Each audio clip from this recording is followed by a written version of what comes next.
Walter. You're not here to hear William's story, though. We do know that William died at the age of 21, so he was just a young man when he died. How he died is unknown. It may have been an accident, it may have been an illness, but it was something that was probably common to the time. We do know, however, that William was extremely well loved in order for his family to erect such a wonderful monument to him. And this is how I come into the picture. This monument was created by Riverside Monument Works, who was, the proprietor was M. Rauh, sometimes Mr. M. Rauh. You are staring at M. Rauh. My name is Mary, and my story actually begins in 1847. I was born to German immigrants on an Ohio farm. I was one of 6 children. When I became a young woman, I actually went off to seek my own fortune, and I was working as a housekeeper for a blacksmith and his family. They had 2 children, but when the youngest turned 13, they decided my services were no longer required, that the children could handle things from there. And so it was time for me to move on.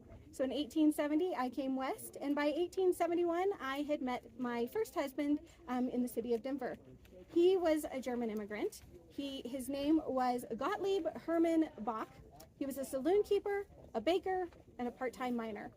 He also acquired several other properties and assets throughout his time in Denver. The problem with Herman was he had an extremely violent temper, and he was a very volatile man. And after 6 years of marriage, I said, I'm done. And I actually filed for divorce in April of 1877. Not something that was very common at the time.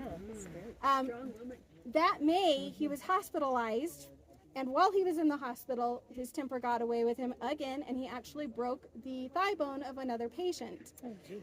Yes. And of course, he was blaming me as his wife because I was the one who filed for divorce and was making him go crazy. He was arrested at that point, thrown into jail, and then sent to court. The judge at the court a few days later decided that he was legally insane and not safe to be around. And he was actually shipped out of Colorado to Oak Lawn Insane Asylum in Illinois, where he remained for the rest of his short life. At that point, he died that December 1877 in that facility.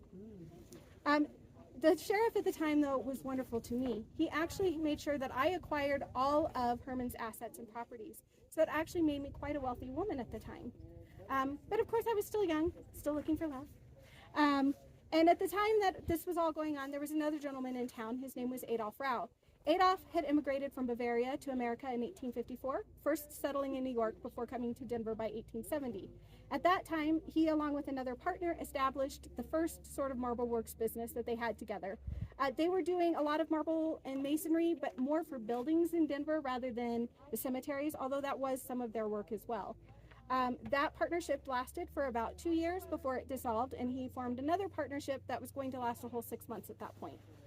While he was here in 1873, he married, we presume she was a widow, Mrs. Emma Brooks, and they did proceed to have 2 children, Mary and Tilly. But in January of 1877, Emma filed for divorce.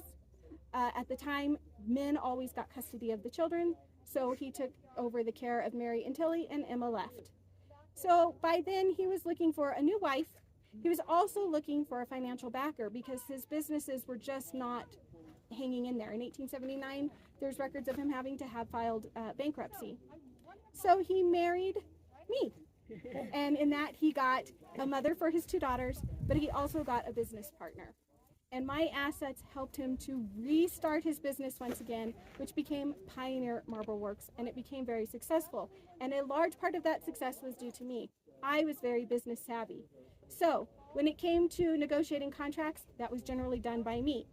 When it came to signing everybody's paychecks for who worked for us, that was done by me. When we got sued, it was my name on the lawsuit.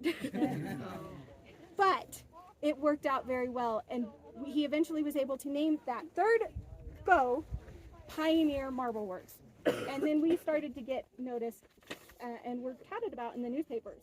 One of the most progressive and growing institutions of Denver is the Pioneer Marble Works of M. Rauh.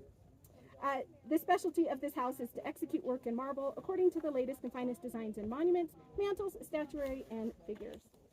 In 1876, Denver opened Riverside Cemetery, which became the exclusive cemetery to be buried in if you were upper middle class or wealthy. And of course, the really wealthy wanted gigantic, glorious monuments. So we actually relocated our business to be closer to Riverside and took up more of the monument carving. And we changed the name from Pioneer Marble Works to Riverside Marble Works. And we became well known for carving very unique monuments, such as this one that you see here, and also here pictured. So we have the Lester Drake cabin, which is at Riverside. This cabin, if you double its dimensions, would be the exact size of his original mining cabin. Our carver for this was extremely detailed. You can see his mining tools, you can see the ferns, and on the back side, the droppings from his mule. Also located in Riverside are these lovely marble monuments that we carved for the Bell children. Sadly, these 3 children all died within 2 years of each other. Baby Stella was carved in her cradle. Baby Gracie was carved sitting on her couch with her baby doll, and little Harley is carved on his hobby horse. This particular carving was actually done from a photograph that the family gave to us to make that carving with. We became very, very successful, not just in Denver, but throughout the state of Colorado, all the way into Wyoming. And so our monuments started to ship out all over the place. So as part of the business, Adolf had to travel from town to town to let them know who we were, and so we could take orders and things. So this excerpt here is from the weekly register call here in Central City. Mr. M. Rauh, proprietor of the Riverside Marble Works of Denver, is in the city filling orders for monuments, gravestones, and other articles manufactured by us. He always answered to the name M. Rauh. Very few people who did business with us knew his name was Adolf and that I was the one writing all the checks. And that's how we did it for 30 years. In 1896, we decided that I would sell my assets, the remaining assets that I had, to him. So he bought everything from me, my properties and my money, for $1. But he continued to run the business using the name M. Rauh because that's what it was known as. In 1914, he would pass away, but before he did, he actually transferred some of those properties back into my name, which left me comfortably wealthy for the remainder of my life. I actually passed away in 1922, and the 2 of us are buried together at Crown Hill Cemetery in Denver. However, my obituary states simply, woman, Denver resident, for 52 years, dies. It mentions when my funeral will be. It mentions that I died of complications to pneumonia. It mentions I have 2 daughters that survived me. And it mentions that Adolf ran a very successful marble works.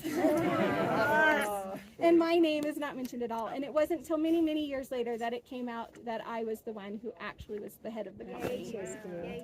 So thank you.